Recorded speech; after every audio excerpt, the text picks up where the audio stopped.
Welcome again to today's live IELTS class. My name is Adrian and I'm streaming to you from beautiful Victoria here in Western Canada. I hope everybody is having an awesome weekend. This is an IELTS speaking part 3 class. We are continuing our topic of animals. We will be talking about livestock and wildlife. Welcome Nand Kamlet, Rabishwar, Pooja, Stan, Ugulhan, nice to see you. Nice to see our members. Hi Fuang, hi Elizabeth. Everybody, we just finished a speaking part 2 class talking about interesting animals. We heard Clay talk about his lovely sled dog, Sam, and we heard Fuang talking about raccoons and myself talking about orcas.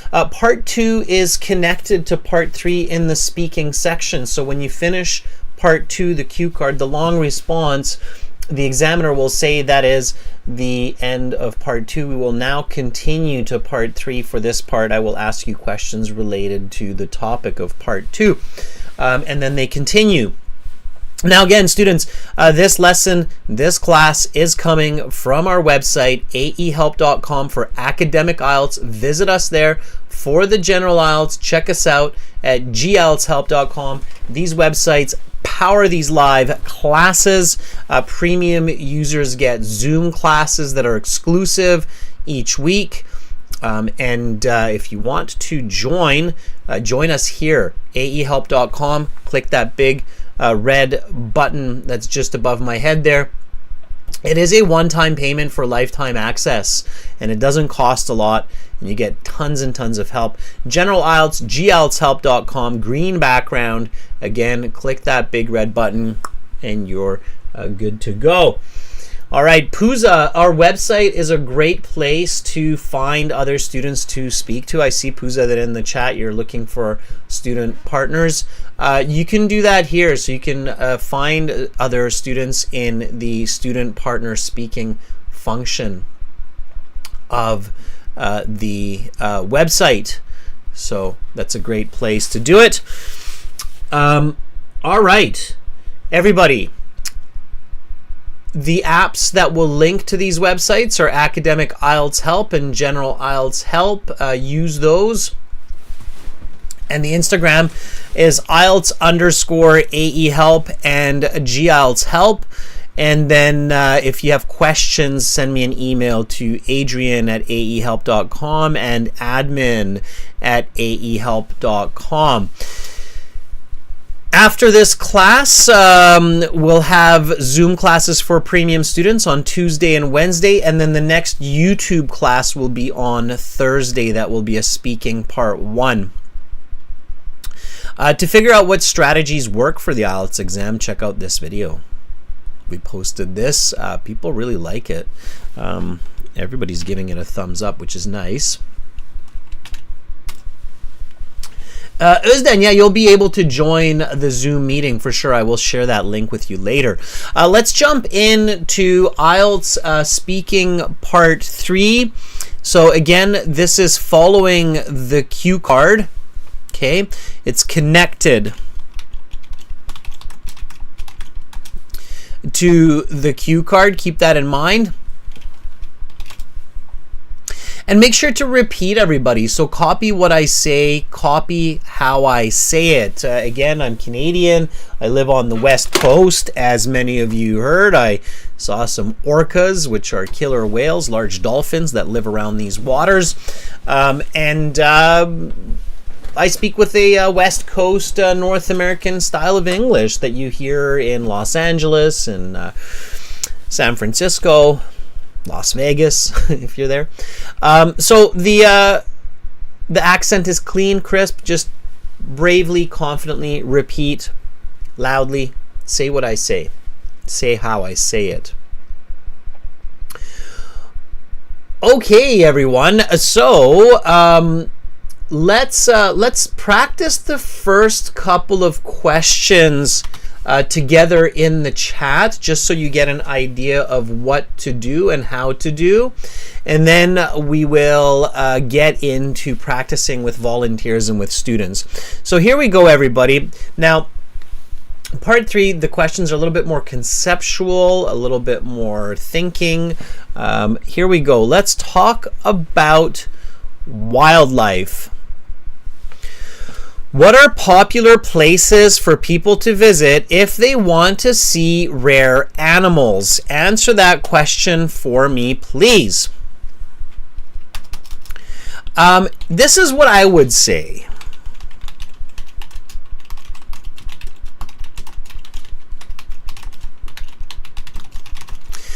Basically, people can find unique animals either in their natural habitats, like the open ocean for orcas, as I had said in part 2, or in captivity,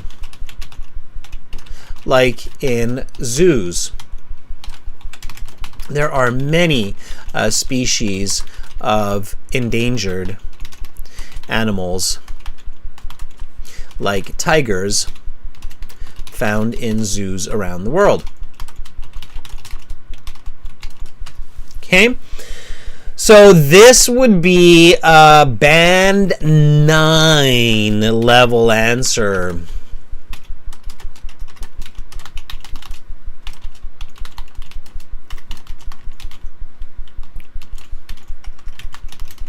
Okay, this is accurate, it's coherent.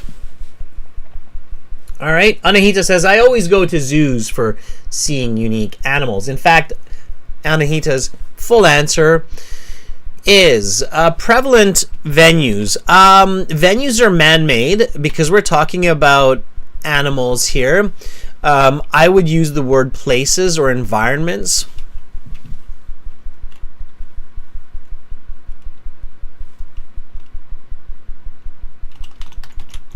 Okay, Anahita. So, Anita says, prevalent places where individuals can not just visit, but see. Scarce, I wouldn't say livestock, can see wildlife are zoos because they are the easiest way for this.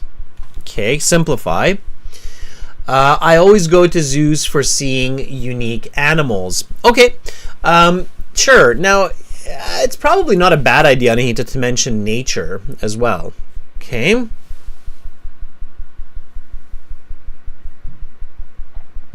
Yes, this, so Juan, while we're rebuilding parts of the website, we're keeping it here on YouTube.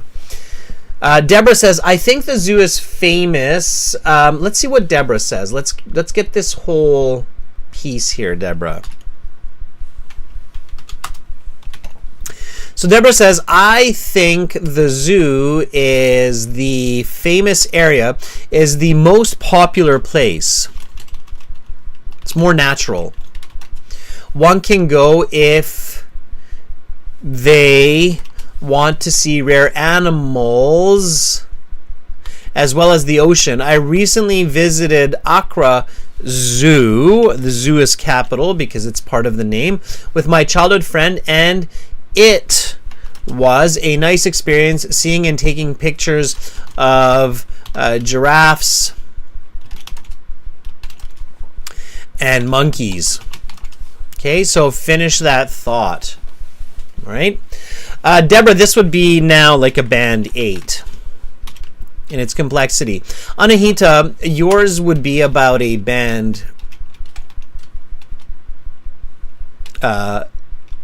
7 when it's corrected. Okay, a little bit more explanation and a little bit more example there. So Anahita, prevalent places where individuals can see wildlife are zoos and jungles because they are the easiest ways to do this. Jungles are not necessarily easy, Anahita, so careful not to combine your explanation when it doesn't make sense. Okay, Kinjal, thank you for subscribing. That's great. All right, this is my answer here.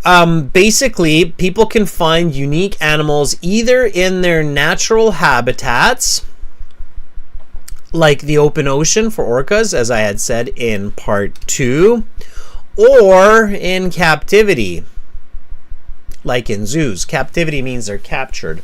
There are many species of endangered animals. Notice this collocation. Endangered means there's not a lot of them left, like tigers found in zoos around the world. You're very welcome, Deborah. Beverleen says, I think that people can visit animal parks, for example, the national parks, where all kinds of animals are found. Good, Beverleen, it's a good start. Finish that idea. What national park are you thinking about? Is there one that you have visited to see some rare kinds of animals? Kinjal, thank you. All right, so we're on the right path. Let's look at the follow-up question.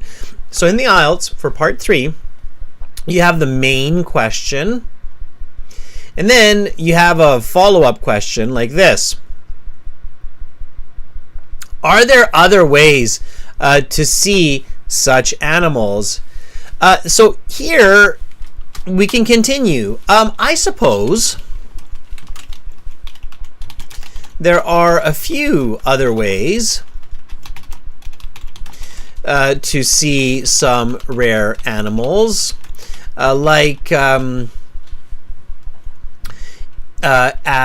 a, what is the place called where they have clowns and magicians and some unique animals performing all kinds of tricks? What is that called, everybody? So again, be very visual, right? I'm buying some time here and I'm thinking it's called a circus. Yes. I suppose there are a few other ways to see some rare animals, like at a circus, or perhaps someone's pet. My parents had some friends who were taking care of 2 mountain lion cubs for a couple of years until they could be released back into the wild. True story. Okay.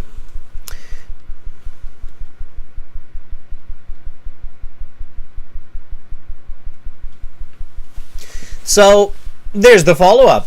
I suppose there are a few other ways to see some rare animals, like at a circus or perhaps someone's pet. My parents had some friends who were taking care of 2 mountain lion cubs for a couple of years until they could be released back into the wild. Deborah, great, that's another good answer. So Deborah says,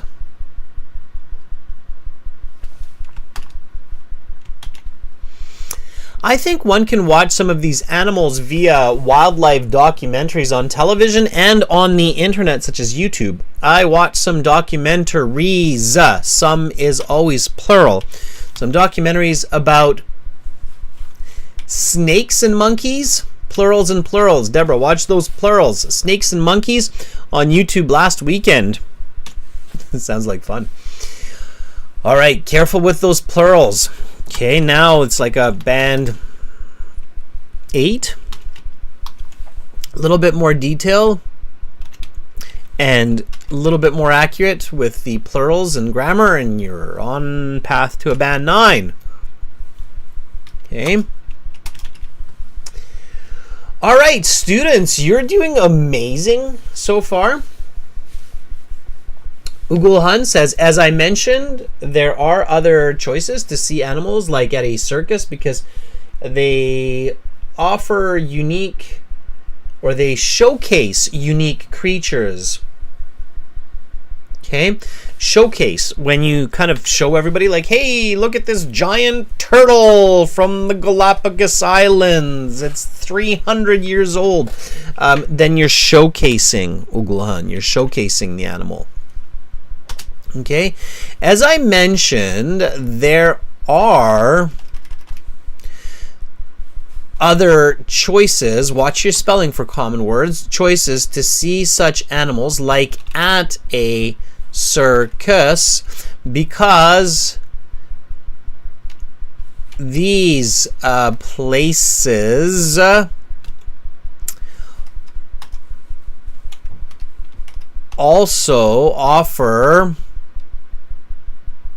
also showcase unique creatures, not in it, just unique creatures. And in fact, I like to go with my family to a circus to watch some animal acts, like monkeys riding bicycles. Sure, if you like doing that. All right. Or tigers jumping through burning hoops, right?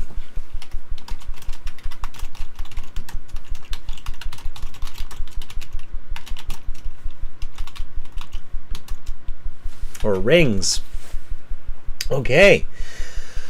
All right, students, again, you're doing fantastic. I want to give you the chance to speak this time. And again, remember everyone, in your premium course on the website, there are lots of opportunities to speak with each other. Just make sure to join the premium version here. Right now, we're going to use Zoom. Premium students get Zoom links every week for this kind of practice. The Zoom link is this one here. I'm just going to put it in the chat. Go ahead and join the Zoom. Okay. Single and Savvy's asking about the cue card. I don't have that open at the moment, but maybe I can open it back up. Single and Savvy, just give me a second. Okay, this was the cue card question here. I'll put it at the top, okay? And then you can see the cue card. So this was the cue card from the last class, everybody. Talk about an interesting animal that you have seen. And Single and Savvy, you're smart to ask, because good high band scores in part 3, they're connected to that cue card, the answers. So what it is and what it looks like. When did you see it? Where was it? What made this animal so interesting? That was the cue card, okay? Let me open up Zoom. I'm sure some of you are ahead of me and joining. I'm going to put on my headphones so I can hear you. And you're welcome to use your camera if you're comfortable with that. Just make sure that you are aware that your camera is on. Okay, so Juan and others are already joining in. That is fantastic, everybody. In more, you have reactions. In the reactions, you can raise your hand, you can lower your hand, and also use other reactions. Okay, so join up. We've got 13 people already. Let's admit everybody. There we go. And I'm going to mute everybody there, just so we don't get a lot of noise pollution. All right, I like how some of you have pictures. Like I can put a face to Azim, I can put a face to Beverly and to Juan. That's great. And Nimit, you're sharing your camera, which is also awesome. Nimit, do you want to be my first volunteer? Sure, let's do it. All right. Hi, Nimit. Hi, Adrian. Hi, Adrian. How is your day going, Nimit? It was pretty good. I think it was filled with some sport activities, and also I had some decent rest in the afternoon. So it was a good day for me. A good rest goes a long way, doesn't it? Like a good little nap. It Yes. just really, I think we should all have to take naps in the day. So, Yeah, of course. all right. Nimit, for part two, an interesting animal that you have seen, what would you have spoken about? The very first animal that came to my mind was a dolphin, Okay. and I was really happy that you had a similar name in your mind, Orcus. So I was like, okay, we are on the same page. Yeah. Where did you see dolphins? Um, I got an opportunity to see dolphins when I had been to Bangkok a couple of years ago with my friends, and I had visited a zoo, a safari world named Safari World, and there I had witnessed a dolphin show, which was really amazing. Cool, cool, cool, cool. Yeah, I've seen a couple dolphin shows, and yeah, they're um, yeah, they're really cool.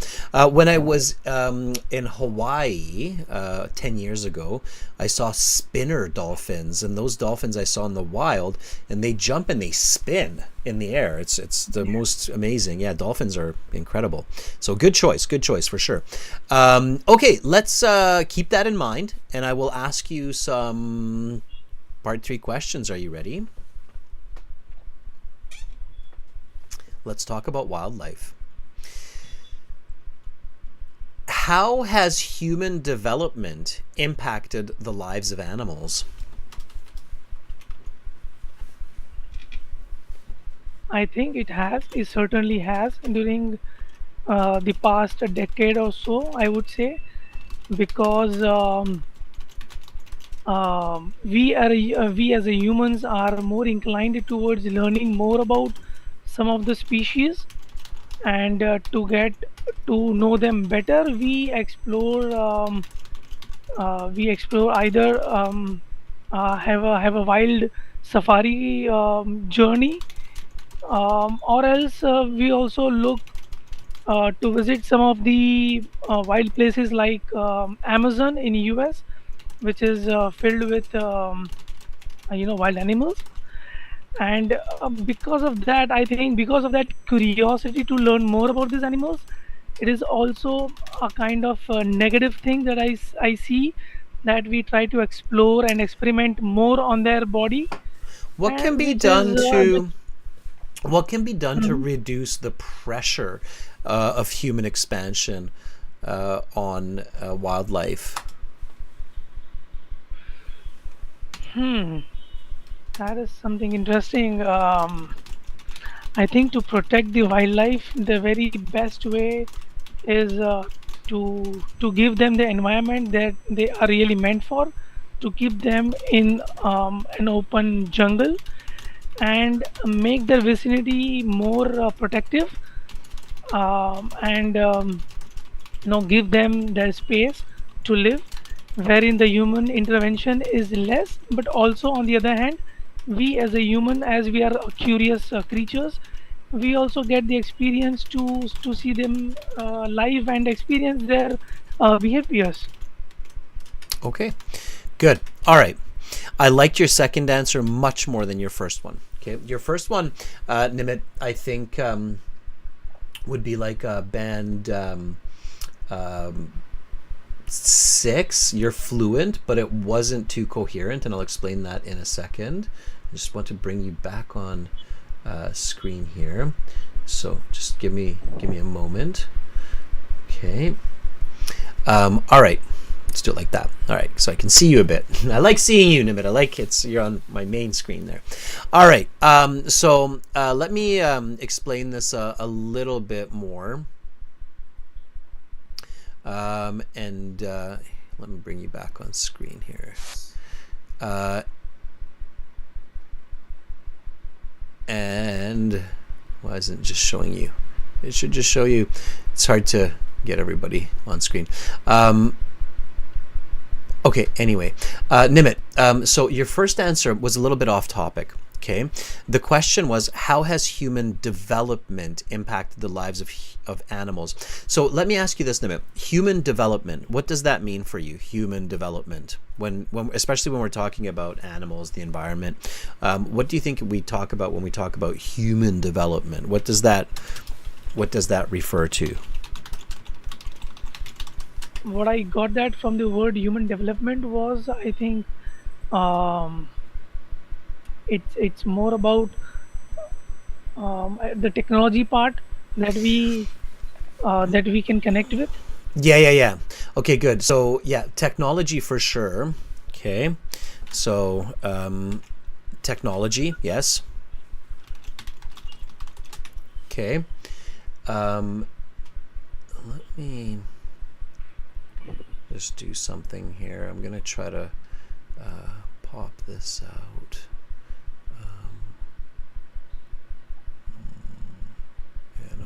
Okay. Yeah, so the technology for sure. So technology, when you're thinking about technology and animals, it's important to think about like factories, cars, pollution, right? So obviously that's what's impacting the animals. And then the other one that I think comes to mind is human expansion.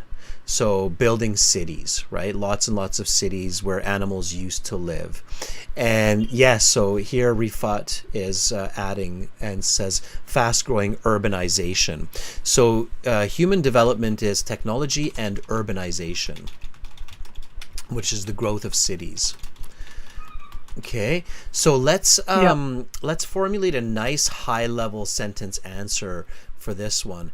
One way that it's easy to start and stay on topics is to use that first part of the sentence in your answer.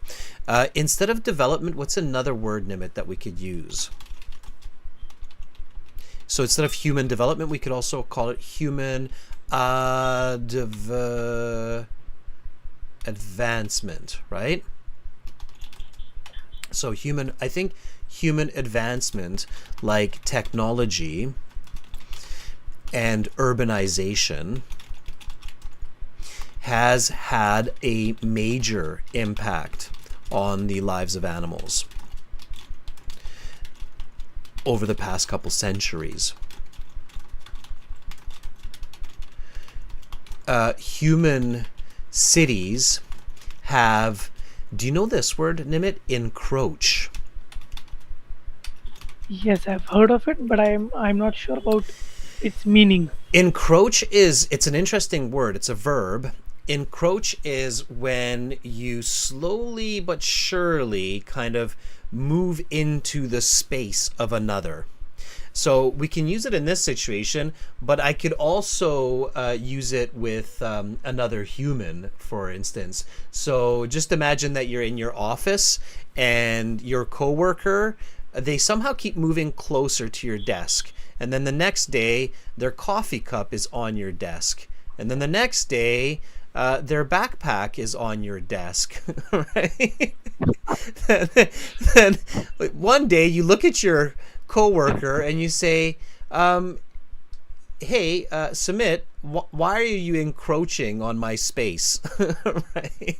So it means they're kind of slowly moving into your space. So that's what the verb encroach. Encroach means to like invade, like kind of step by step invade or take the space. Okay. So I think human advancement, like technology and urbanization, has had a major impact on the lives of animals over the past couple of centuries. Human cities have encroached on jungles, forcing animals to live in tighter areas and compete for food. And I'm guessing that in India this has been a pretty big problem as well, right? Compete for food. This has definitely happened in India as well, right? Let's try this sentence, everybody. So Nimit, please repeat me. Everybody also repeat me. I think human advancement, like technology and urbanization, has had a major impact on the lives of animals over the past couple of centuries. Human cities have encroached on jungles, forcing animals to live in tighter areas and to compete for food. This has definitely happened in India as well.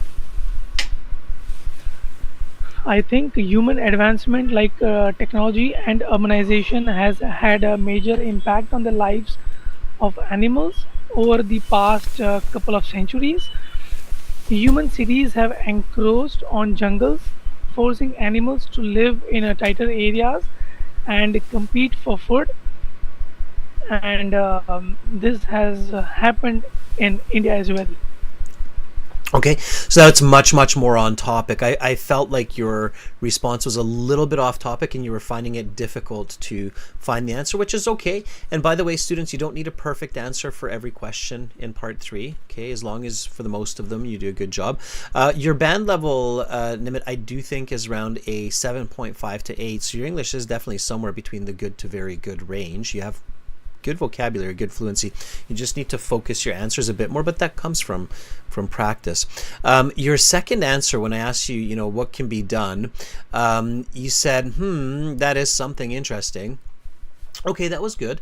You said, I think to protect the wildlife. Now here, this was really good. This is what I did in the first one. Like, I think human advancement. You said, I think to protect the wildlife. I think to protect the wildlife is the direct way to respond to that question. So that was really good start. And then you said is to give them the environment that they are meant for, to give them the open jungle, to make the vicinity more not protective but protected. Make it more protected, okay? Because it's a passive here, protected from danger, protected.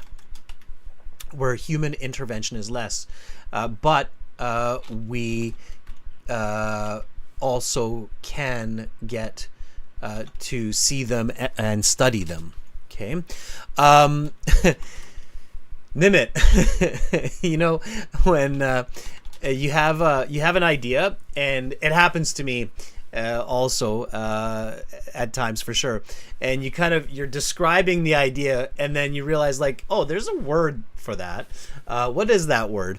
So those places that are protected places, the natural environment for animals, it's actually in that listening exam about zoos that we have on the course as well. It starts with a C. What are they called, or it starts with a P, you could say as well. So what are they called, those places? Anahita says the word sanctuary. That's good. Animal The sanctuary. wildlife sanctuary. Sanctuary is good. Yep. So wildlife sanctuary. So we could say like wildlife sanctuaries. Yes. Like wildlife sanctuaries. Yes. We have a bird sanctuary near my place. So like wildlife sanctuaries. And there's another way. Animal starts with a P. Animal. Yeah. Nick Hill says animal conservation, which is the right kind of thinking as well. That's right, Anahita. You see what your classmates are saying? It's called an animal preserve. They're called animal preserves. And I know that India has a couple of very famous animal preserves as well. I've read about them. For the elephants and for some of the other famous animals there. So it's called an animal preserve. And the problem, everybody, is if the examiner can think about the correct word, they're not going to give you a 9. They'll give you like a 7 or maybe an 8, because in their head they're like, oh, I think you're trying to say it's an animal preserve, right? And if you're not saying it, then they're going to be like, well, I can't give you a perfect score. Do you know what I mean, Nimit? Yes, I'm getting you. So you have to like say, okay, it's an animal preserve. So let's try this sentence again. That is something interesting. I think to protect wildlife, it's important to give them the environment that they're meant for, to give them open jungle, to give them a vicinity where they can be safe with less human intervention. However, we can still see them and study them, like wildlife sanctuaries and animal preserves. Try that. Doesn't have to be the same words, just the concept. Yeah. Yeah. Um, that is something interesting. I think to protect the wildlife is to give them the environment that they are meant for, to give them the open space like in a jungle, uh, to make a protective vicinity for them where the human intervention is less, and where we can also get a chance to see them and study them like a wildlife sanctuary or uh, an animal preserve Yeah, like we have in India for elephants and tigers. exactly. Okay, that's a band 9. So you say that to me like that, and if as long as most of your answers have that kind of content and fluency, for sure it's expert. Okay, so that is without a doubt the expert response, and you're so close, Nimit. I think that with just the kind of little bit of practice, the right kind of push, I think you can really master that level. I mean, you have great vocabulary, like this collocation, human intervention, meaning human interference. That's great. That's great. Very nice. Okay. Yeah. So keep practicing, Nimit. I mean, that's what you're doing, right? You're here, I think, just about every single time we have a live class, and you're pushing forward, and your band 8 to 9 Yes, level surely sentences. I do, and I think I should. Mm-hmm.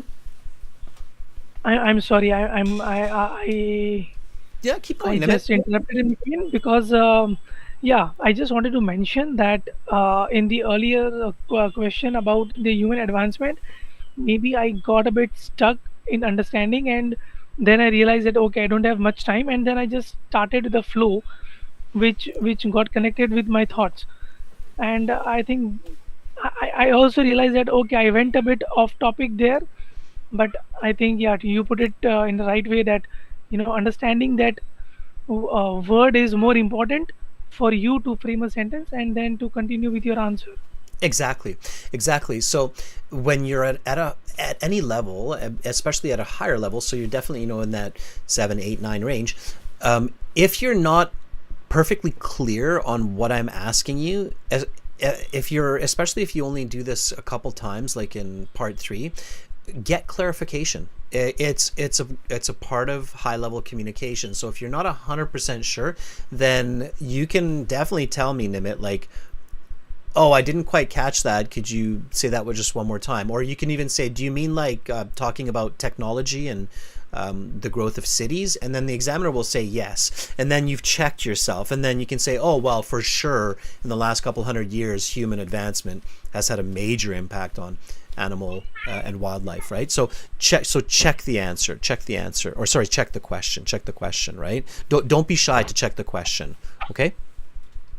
Okay, I got that. I just felt for a moment that maybe in during the IELTS exam, the examiner will just reiterate the question, but he won't correct my understanding about the question. I just felt that. If you go off topic, they won't correct you. They might interrupt you and then just go to the next question.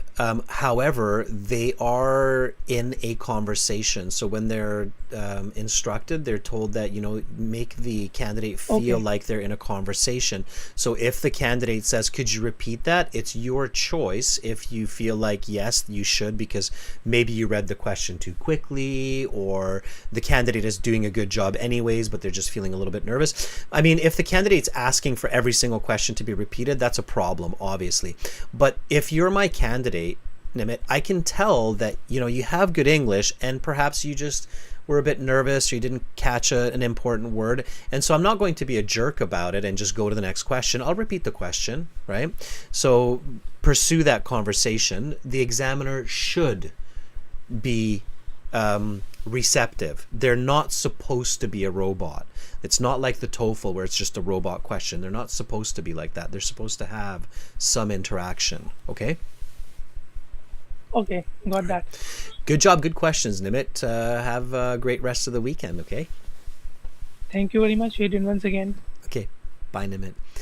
All right, that was Nimit. Really good performance, really good vocabulary, and a very good point. Don't answer questions until you're sure you know what's going on. If you're not, check with the examiner for sure. It's always just better to go to the next question then. Okay. All right. Let me see. Just as we get some more volunteers. Those of you who are joining right now, we're using Zoom for the volunteering. Okay, there's the link. Calvin, thank you. All right. Let's see.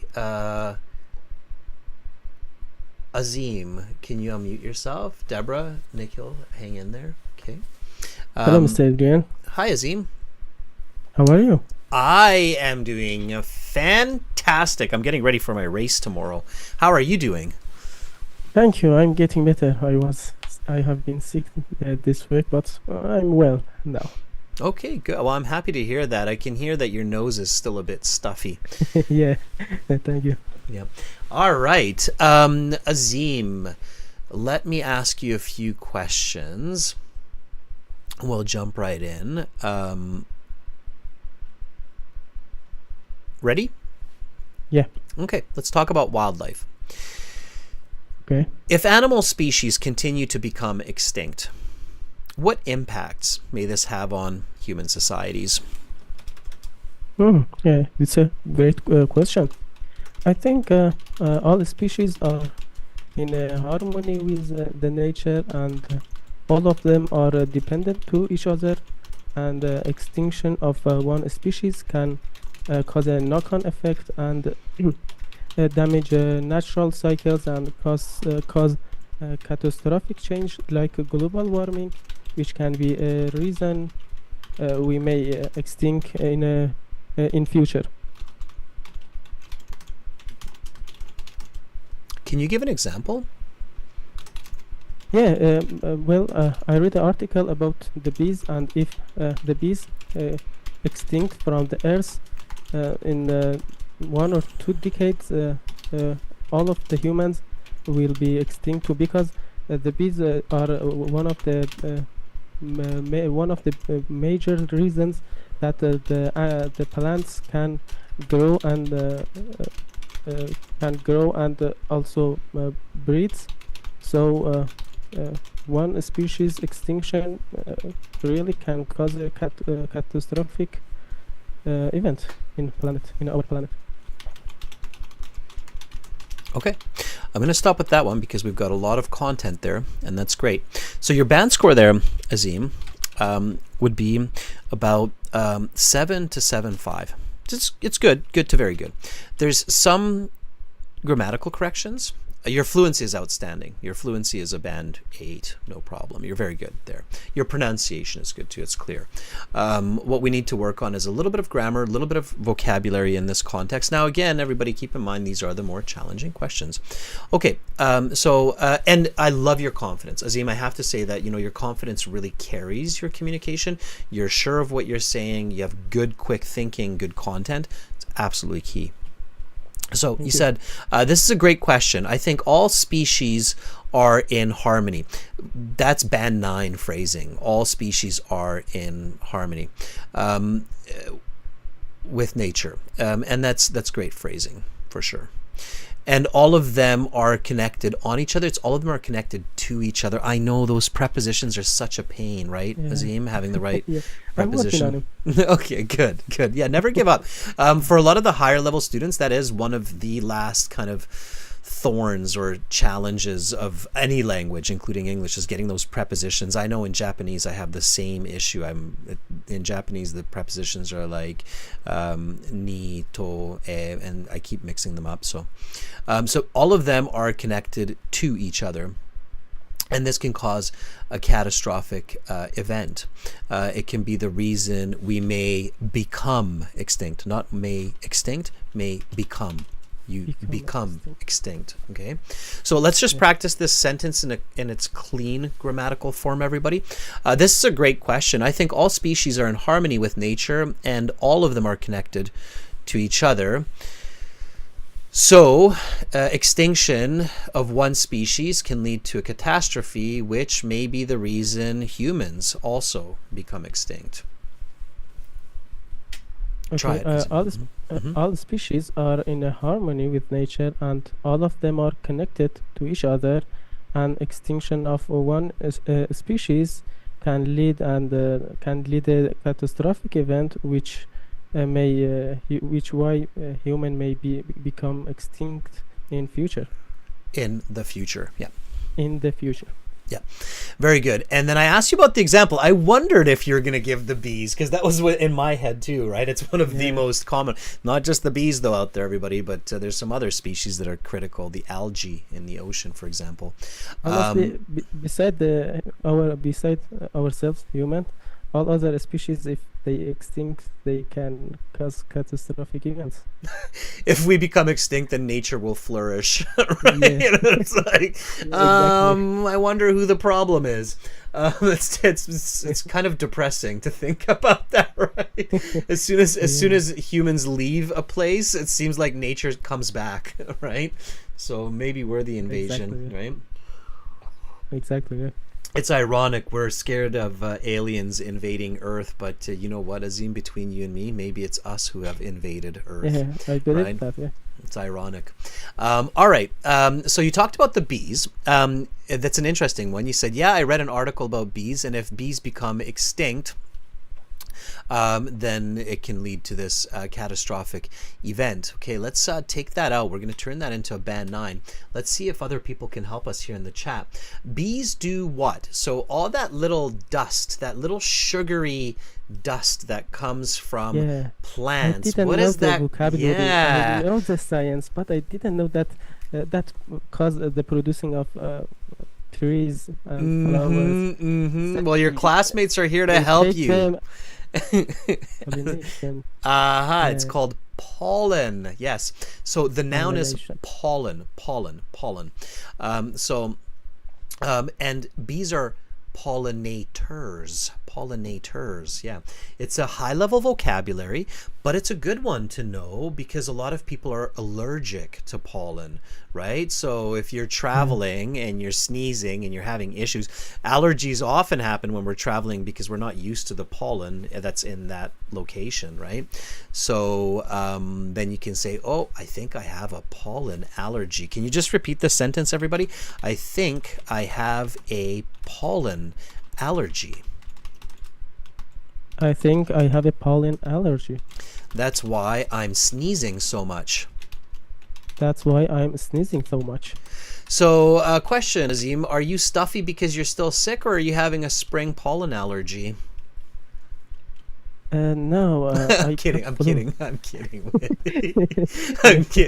It's just an allergy. Come on, Azim. Stop. It was an allergy. Yeah, Stop it. No, you don't want to wish that. Allergies don't go away. Flu goes away at least. Don't wish for an allergy. That's terrible.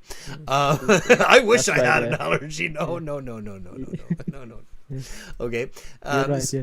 So, yeah, I read an article about bees, and if bees become extinct, then plant life suffers because bees are one of the most important pollinators in nature. Can you repeat that sentence after me? I'm going to say it one more time. I read an article about bees. If bees become extinct, plant life suffers because bees are one of the most important pollinators in nature, and this will reduce food for humans.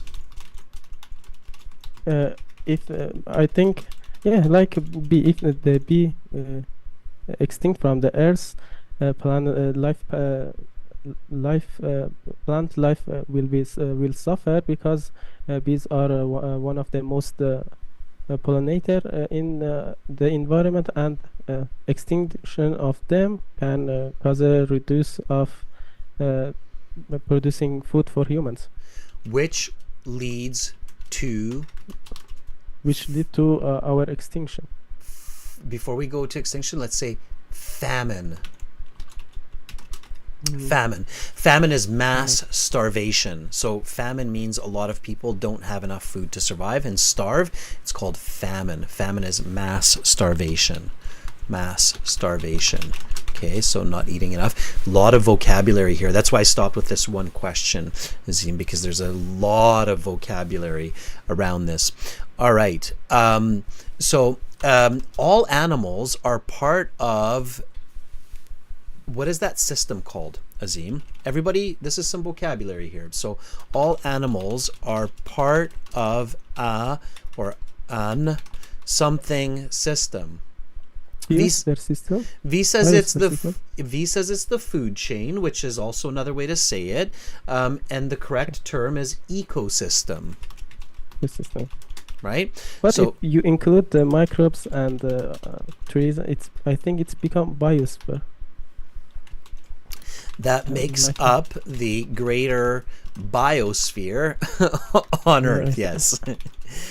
So everybody, again, some great vocabulary and language learning here. Just repeat Azim and me, please. All animals are part of an ecosystem, a food chain that makes up the greater biosphere on Earth. All animals are a part of ecosystem that lead to a chain food and in a great Food chain. food chain, and in a greater aspect, it become biosphere. Mm-hmm. Very good. And Single and Savvy is sharing another good word with us. She says, or he says, think of biodiversity. So biodiversity is important. Very nice. Some very nice vocabulary, very nice answers. Keep plugging away, Azim, at that grammar, and you will master it. I promise you. Your brain is expanding, evolving extremely fast. It's forming about 50,000 new neural connections per minute. So Thank you, Mr. Edin. Thank you for your advice and for your opportunity. you're very welcome. Thank you for volunteering, Azim. Have a nice day. You too. Bye, Azim. And get well.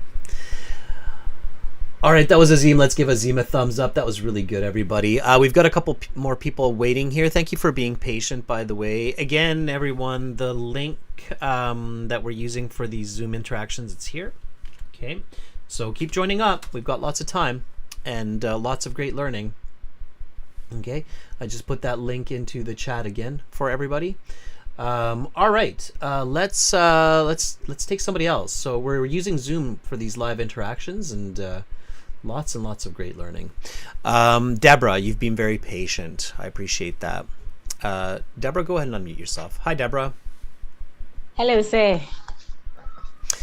Deborah, you wanted to talk about your friend's dove for part 2, if I remember correctly, right? Yeah.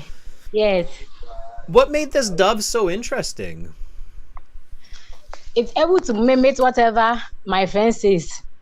It could talk? And yeah, it can talk. And one thing that made me love this animal was that the dove was able to describe a stranger who came to the house in the absence of my friend.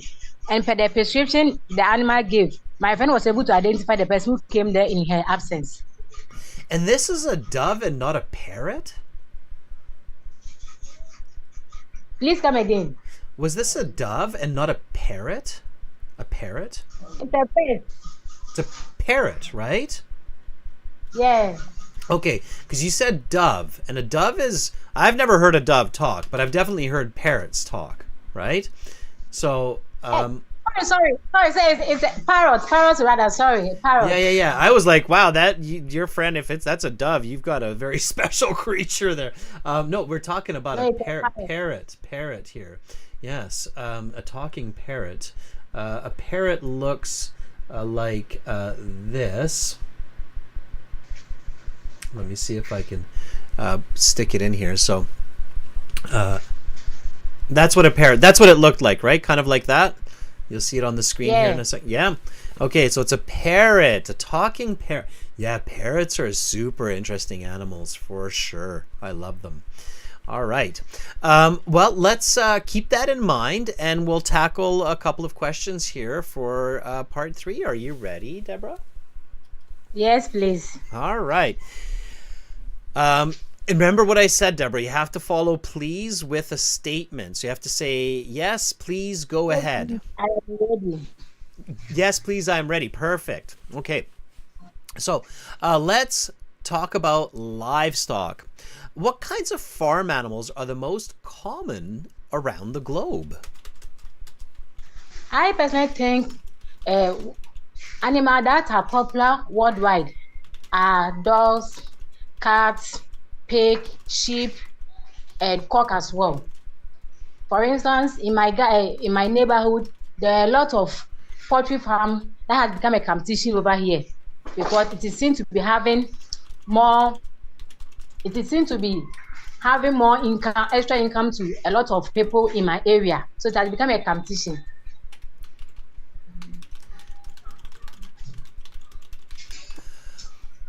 What roles do these animals serve in society? Just like I said previously, the poultry farm provide eggs, some meat, like the cow like this, it gives us beef, and the sheep also give us mutton. So in the absence of these animals, we didn't be having such meat to enjoy, but they all make life enjoyable. Yesterday, my friend celebrated a birthday using the mutton, which makes the party very enjoyable. And as I talk to you now, I still have some of the meat in my fridge. Okay. That was really good, Deborah. I love the fluency. I love the detail. I love the connection. You did a really good job connecting there. And I'm happy you didn't talk about eating parrots because that certainly does not fit here. Right?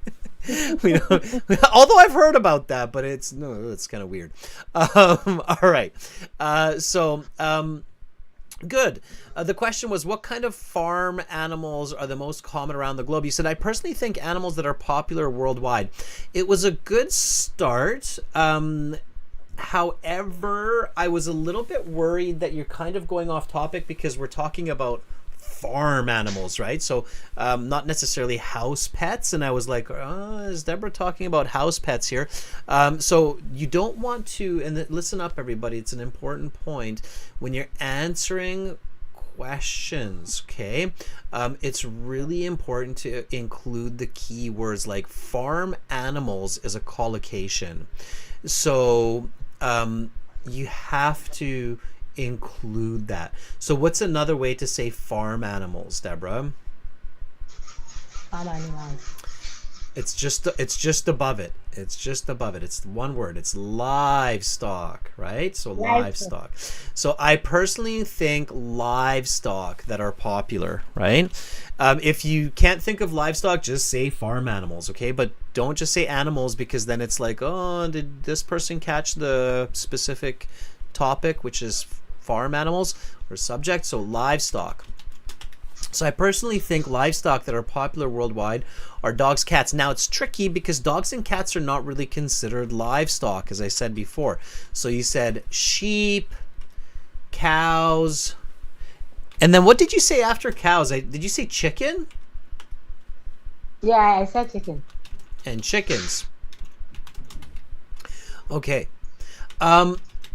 Deborah, you've got good English. You've got great fluency. You don't need to say for example. So try to not use for example. This is an important tip, everybody. Okay. If you say for example once or twice in the interview, that's okay. But some examiners are really anxious when students say for example. They are scared that you're going to just talk. That's what happens sometimes with students when they say for example or for instance. So this is kind of a trick. So that the examiner does not interrupt you. You don't need the for example. When you have a good example, it just makes sense. So you can say in my area. Okay. In my area, there are lots of poultry farms. Now, are these poultry farms like big poultry farms? Like, do they have like hundreds of chickens or do they have like 10 chickens? They are more than that. Some is up to 300 to 400. Okay, so they are big Yes. poultry farms. Very Okay, okay, got you. So in my area, there are lots of poultry farms with several hundred chickens. Now, chickens that lay eggs, especially, what are those called, Deborah? They are called layers. Layers are okay. More commonly, it starts with an H. Everybody in the chat, what do you call them? That's right, Nimit. Nimit says they're called hens. Hen. It's a hen. Are you familiar with this word, Deborah? Hen?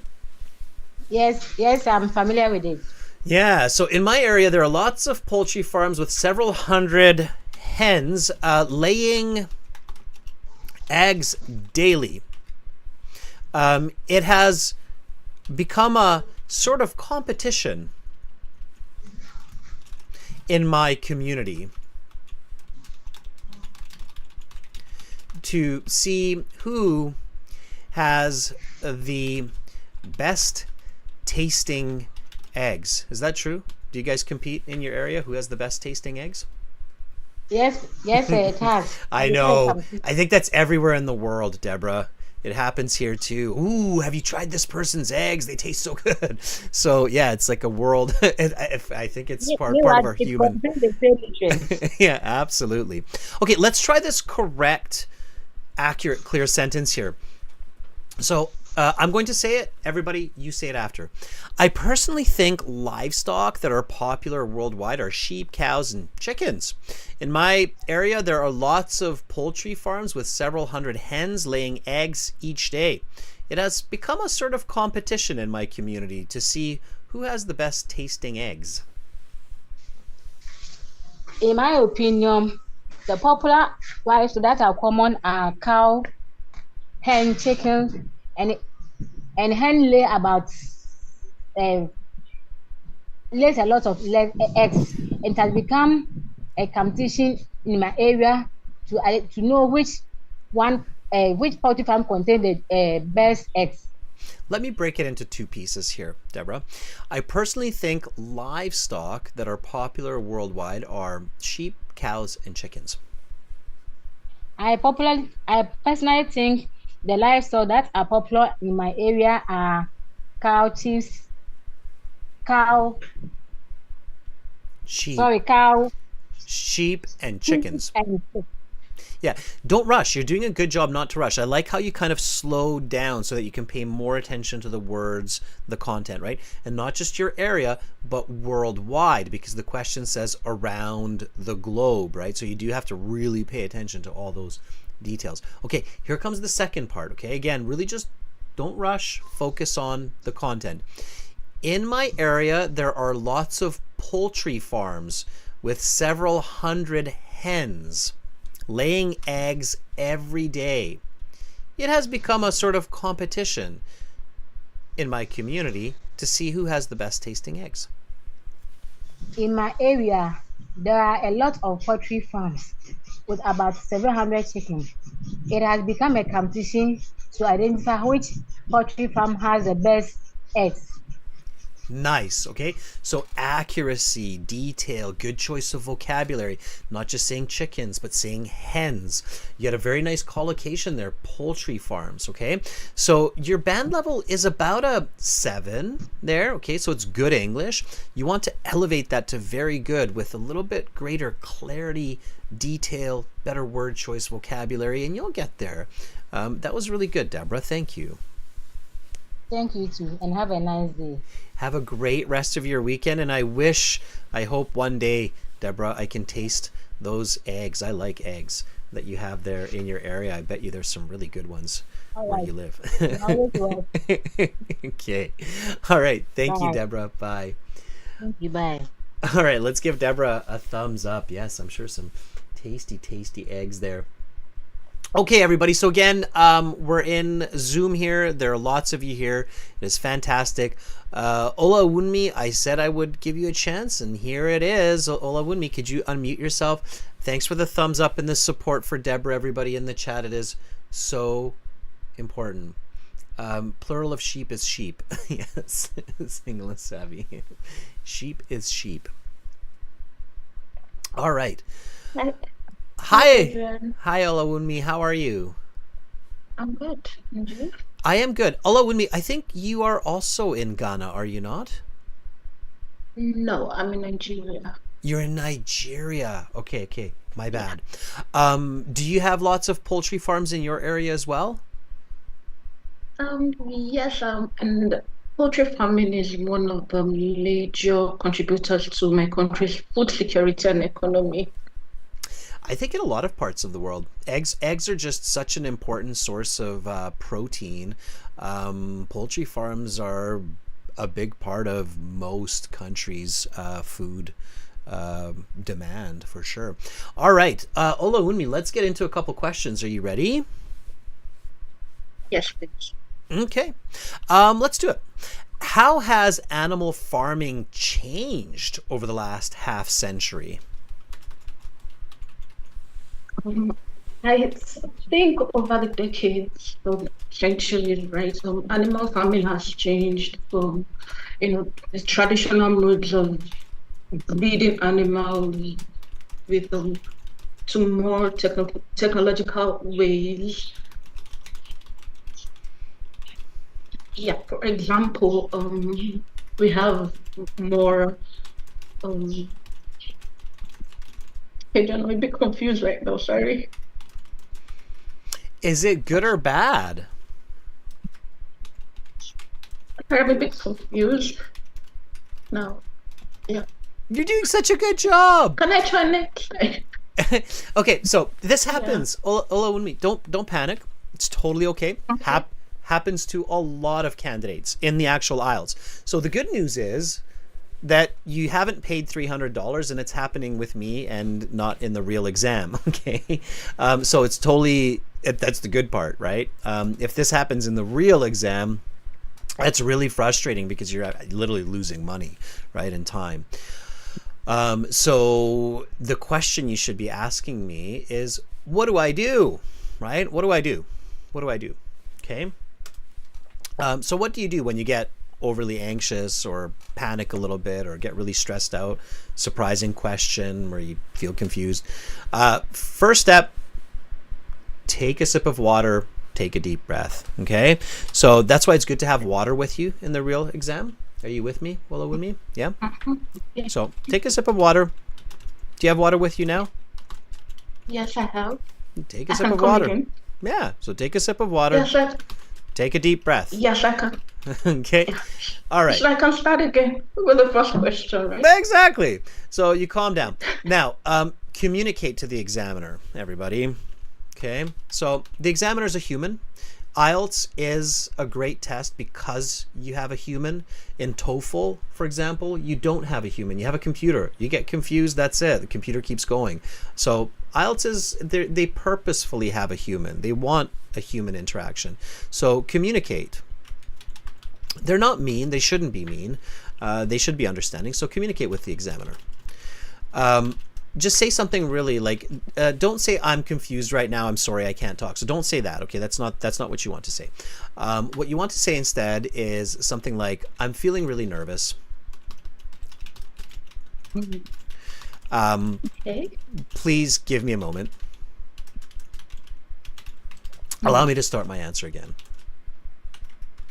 Okay. Okay, so it's totally okay to do that, and most examiners, maybe all examiners, will be empathetic and they'll say sure. Okay, especially if you're doing a good job. I can tell you have good English, so it happens. All of us get nervous sometimes. We start sweating, we get butterflies in our stomach, and it's totally normal. It's human. Okay, it's how we handle it or how we react that's important. If you jump up and run out of the exam screaming, I have to give you a band too because you ran away, right? So don't run away. Okay? Just be patient. Okay, so take a sip of water, take a deep breath. Just repeat the sentence after me. I'm feeling really nervous. Please give me a moment. Allow me to start again. I'm feeling a bit nervous. Please give me a moment. Allow me to start all over again. Okay, and just saying that helps you to calm down a bit and collect yourself. Okay, your start was fantastic. Your start was a band 8, band 9. You used present perfect. You had a really good idea for your answer. You said, I think over the decades, animal farming has changed from traditional forms to more technological ways. And then you said, for example, we have, and then you kind of got really stuck there. And then you had a mental block. That's when you want to say, give me a moment to start again. What you can do always is visualize. You don't have to rush. Okay, being fluent and rushing are not the same, or you have to be careful. So visualize. Okay, let's think about, for instance, chicken farms or egg farms, right? Keep it simple. 50 years ago, did the chicken farms look the same as they do today when you think about it visually? Olawumi? No, they don't. Okay. So take chicken farms, for example. These days in Nigeria, hens are kept in much smaller spaces, and lights are used to make them lay more eggs. 50 years ago, during my grandparents' time,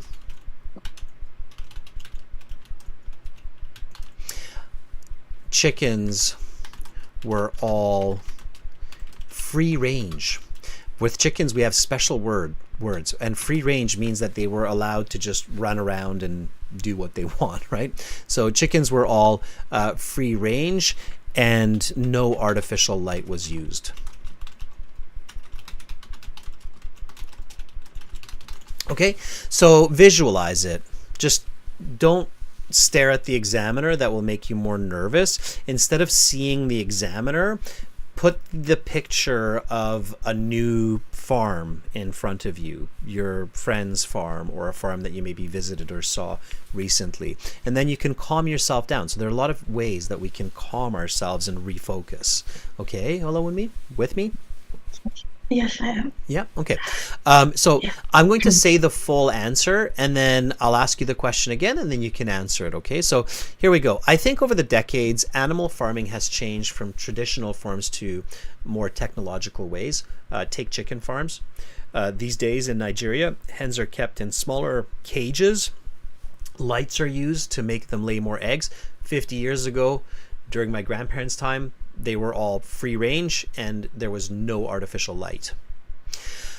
How has animal farming changed over the last half century? I think animal farming has changed over the decades from traditional methods to more technological ways. I remember my grandfather telling me, because he used to be a livestock farmer, that in ancient times, animal husbandry involved more nomadic ways where people had to move their livestock to find grazing land and all that. But with the advancement of technology, animal farming has transformed to leading to improvement in, productivity and the quality of animal products and also. And stop there, and you're done. And you're done. Stop there. That's a full answer. Okay, don't overstretch. That's also the other. By the way, everybody, and this is not just for you, Olawumi. There are two problems that happen when people get nervous. One, they stop talking and they'll say something like, "Sorry, I can't talk. I'm too nervous," or the opposite happens, where they can't stop themselves. They just keep going, and then they keep going and going. Technology, and now there's chickens, and they're in cages, and of course livestock are kept in small boxes, and then they just keep going and going. So neither of those are good. Okay, so stopping and saying you're super nervous, or just talking and talking because you're super nervous, both of those are not good. You need to just find that perfect spot and stop. And Olawumi, that was a really good answer. You used a lot of great language. You said more nomadic ways where animals were herded to new grazing. It was not exactly this, but very similar. You said new grazing fields or lands. Yeah. That was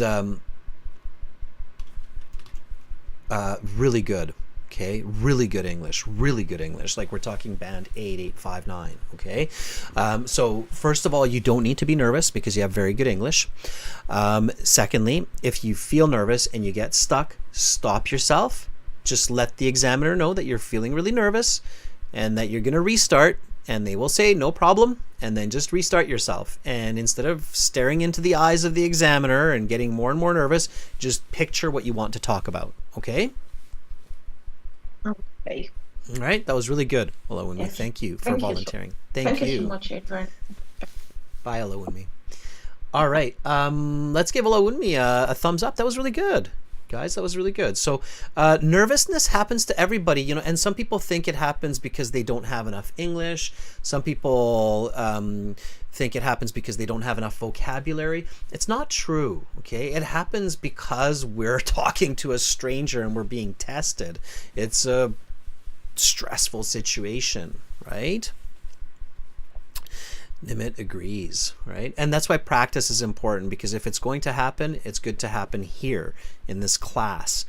You don't want it to happen when you're paying $300 for the test, right? So that was really good. You got tons of thumbs up there. Olawumi. Okay, Dimitri, I told you you'd get a chance as well. So, Dimitri, are you there? Yes, I am. Hello, Adrian. Hi, Dimitri. How is life treating you? Not too bad, thank you. All right, good. Dimitri, could you just remind me where you're calling from or where you're checking in from? Well, I'm originally from Ukraine. I'm currently living in the United Kingdom. Right, okay. You're in the UK. All right. Whereabouts in the UK? The town called Newcastle upon Tyne. Oh, Newcastle. Okay. Yeah, Newcastle upon Tyne. Oh, Newcastle. Okay. Got you. All right. Well, let's jump in on a question. You ready? Yep, raring to go. All right, let's do it. So we're continuing some questions about livestock. What can be done to improve the conditions in which livestock are kept? Well, I'm currently living on a dairy farm. For starters, cattle's well-being depends on the shed and pens they live in, because farm animals should always be in a warm place, as a lot of cows catch pneumonia.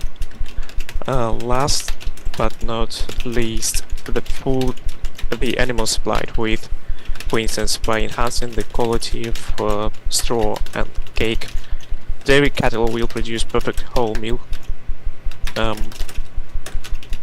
Therefore, farmers should adhere to high standards and care about their livestock. Why is it important to do this?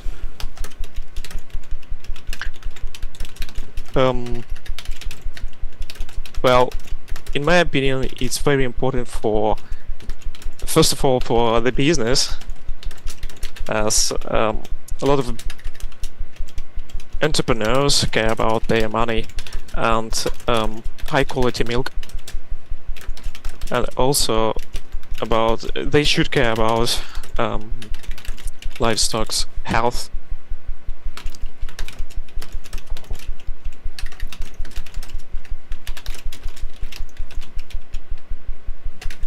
Okay. Good. Your first answer, so the primary question, the first answer, outstanding. Band 8 to band 9, no question. Okay, really good. Mm-hmm. I can tell you're an expert in this area for sure. Now, be careful, everybody. So, Dimitri, be careful when the examiner senses that you have a particular expertise in an area. So you're basically telling me that you do, right? Because you said currently I'm on a dairy farm. Mm-hmm. So that tells me, the examiner, that, oh, okay, you know a lot about livestock. You hear about livestock every single day. Right. So of course you know words like, kept in a pen or in a stall, in the barn, right? Or in the hangar. It depends on the type of dairy farm that you have. So, and you know the words like straw and hay, the food that's given for the cows. Right. I also mentioned cake. So here it's called cake. So we've got a lot of silos, big silos, and filled up with this cake. So we keep going. We always feed our cows with this cake. Yeah, I've heard the term. I'm not as familiar with dairy farming, but I have heard the term cake. Now, in the IELTS exam, so Dimitri, listen up, everybody, careful with this. When the examiner recognizes that they have touched on a topic that you're particularly familiar with because it's your profession, your job, your environment, your background, they will do one of two things. One, they might shift topics. So in this case, if I were your examiner, what I would do is I would shift more to the topic of wildlife. So I would start asking you about animals living in the wild. And another strategy that the examiner might use is they might start asking you some very specific follow-up questions related to your answers, because they realize that, okay, you're really good on this topic. And so the question in my head, if I want to give you a band 9, is can you do that with other topics that are similar or with a lot of detail? Okay, because you can only earn a band 9 technically if you can be more or less an expert on just about any kind of common topic without getting too scientific, right? So don't be surprised if suddenly you get like a really outlandish question like, oh, that's great, what do you think should be done in the UK to support wildlife conservation efforts? So suddenly I completely switch in this way, right? And then you're like, oh, now we're not talking about livestock anymore. So just be prepared for that, okay? All right. Dimitri, second question, the follow-up question. Why is it important to do this? This question was your answer was a little bit weaker for this one. So that was about a band 7-ish, so it was a good answer. Oh yes, I felt that.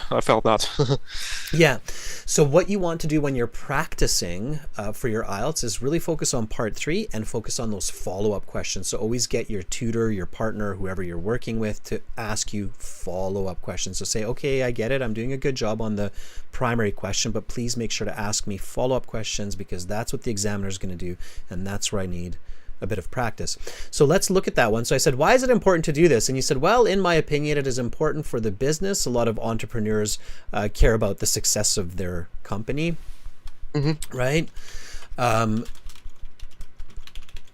if they have bad products,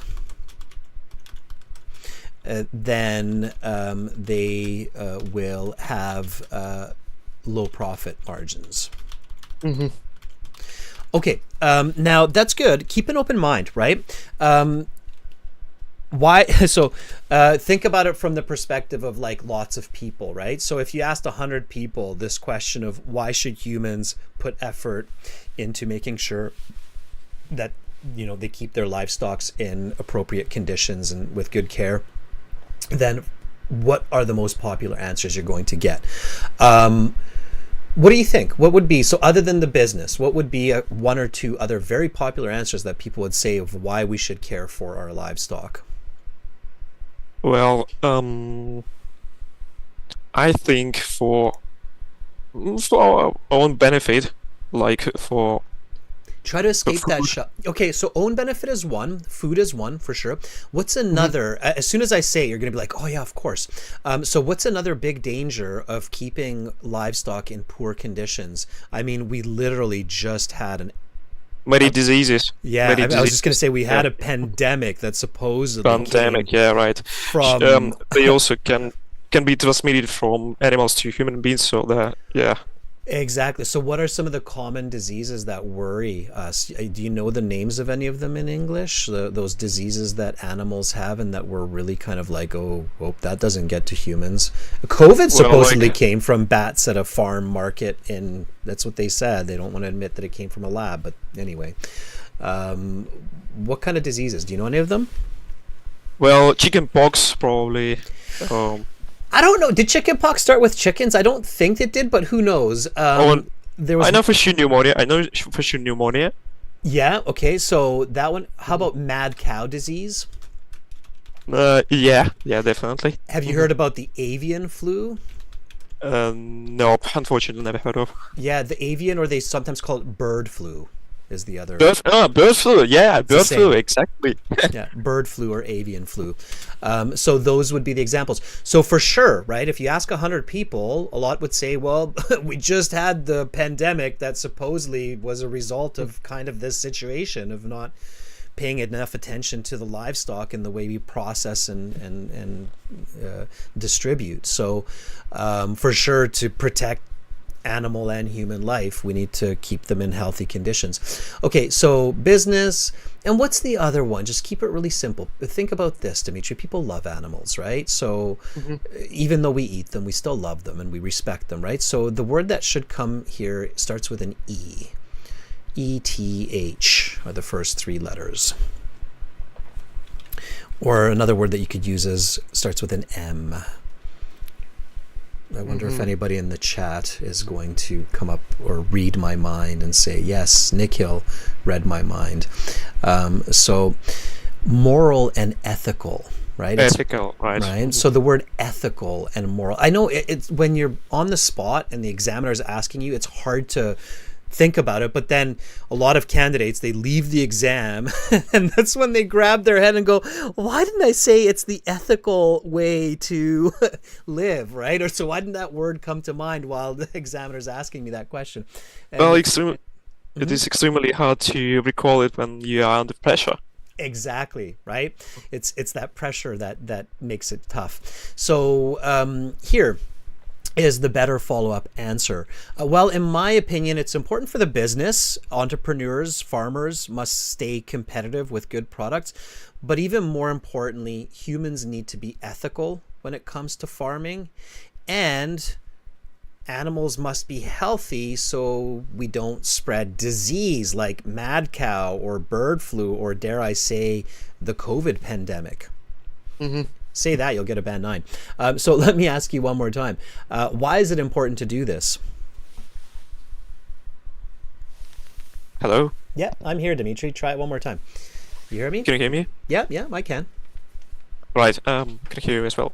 Could you please repeat that? Yes. So why is it important to do this? Well, it's all about moral and ethical standards. Yeah, moral and ethical standards of entrepreneurs. So they should keep livestock healthy in order to prevent from many diseases. Like, and then just give a couple quick examples. Right, like pneumonia or mad cow disease, avian or bird flu. And now you're on track to a band 9. Okay. Even though it sounds relatively simple, you're presenting me with very coherent, fluent, connected language using good vocabulary, and that will earn you that high band score. Okay, so really practice those follow-ups. Okay, Dimitri. Right. All right. Okay. Right. All right. Well, hopefully one day I'll have breakfast with eggs from Deborah's farm and a glass of milk from your dairy farm, Dimitri, and that will be a happy day, right, Nimit? So we raise cattle. It's dairy farm, and our milk is really high quality whole milk, especially. And I do recommend drinking whole milk and raw milk. I do so, Dimitri. So thank you for that word of wisdom, and I hope you have a great rest of your day. And when you see one of those cows, give them a nice pat for me because they're beautiful. All right. Animals. Thank you very much. So have a good one. You too. Bye, Dimitri. Bye. All right, that was Dimitri, everybody, and that will conclude our speaking interaction. So I've just kind of ended the Zoom there. There's that beautiful parrot again. But if you like these interactions and you want more of this, join our premium package at aehelp.com and gieltshelp.com. We have regular scheduled Zoom sessions for our premium students, everybody. Thank you for sharing your experiences. Absolutely. We had some lovely shares today from people around the world, reaching all the way from Africa to the UK and to India to here in Canada. Lovely, lovely interactions. Thank you so much. You're all amazing, beautiful people. Work on your confidence, work on being brave, and practice will make perfect. So I hope to see you again. Next YouTube class is on Thursday. The premium student classes will be on Tuesday and Wednesday. I have sent the links for those. Again, the websites are aehelp.com. Click the big red button to join the premium version, or gieltshelp.com you can join the general IELTS, so you get lots of practice exams and a lot more products, including these live classes. So thank you so much. I'm Adrian. I'm signing out from Victoria, Canada. Hope to see you all soon. Bye for now.